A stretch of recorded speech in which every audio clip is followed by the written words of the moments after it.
एक गांव में एक बढ़ई रहता था। वह शरीर और दिमाग से बहुत मजबूत था। एक दिन उसे पास के गांव के एक अमीर आदमी ने फर्नीचर बनवाने के लिए अपने घर पर बुलाया। जब वहां का काम खत्म हुआ तो लौटते वक्त शाम हो गई, तो उसने काम के मिले पैसों की एक पोटली बगल में दबा ली और ठंड से बचने के लिए कंबल ओढ़ लिया। वह चुपचाप सुनसान रास्ते से घर की ओर रवाना हुआ। कुछ दूर जाने के बाद अचानक उसे एक लुटेरे ने रोक लिया। डाकू शरीर से तो बढ़ई से कमजोर ही था, पर उसकी कमजोरी को उसकी बंदूक ने ढक रखा था। अब बढ़ई ने उसे सामने देखा तो लुटेरा बोला, जो कुछ भी तुम्हारे पास है सब मुझे दे दो, नहीं तो मैं तुम्हें गोली मार दूंगा।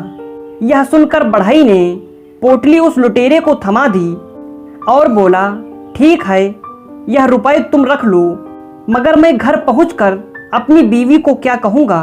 वो तो यही समझेगी कि मैंने पैसे जुए में उड़ा दिए होंगे।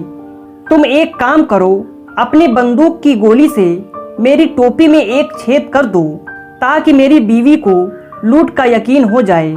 लुटेरे ने बड़ी शान से बंदूक से गोली चलाकर टोपी में छेद कर दिया।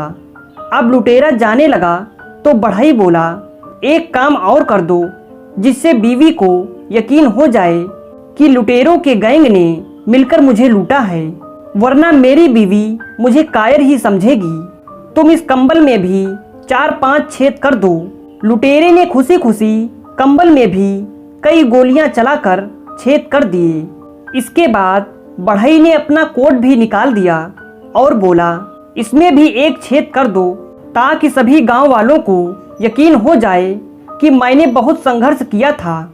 इस पर लुटेरा बोला, बस कर, अब इस बंदूक में गोलियां भी खत्म हो गई हैं। यह सुनते ही बढ़ई आगे बढ़ा और लुटेरे को दबोच लिया और बोला, मैं भी तो यही चाहता था। तुम्हारी ताकत सिर्फ ये बंदूक थी, अब ये भी खाली है। अब तुम्हारा कोई जोर मुझ पर नहीं चल सकता है। चुपचाप मेरी पोटली मुझे वापस दे दे, वरना। यह सुनते ही लुटेरे की सिट्टी पिट्टी गुम हो गई और उसने तुरंत ही पोटली बढ़ई को वापस दे दी और अपनी जान बचाकर वहां से भाग गया। आज बढ़ई की ताकत तब काम आई जब उसने अपनी अक्ल का सही ढंग से इस्तेमाल किया।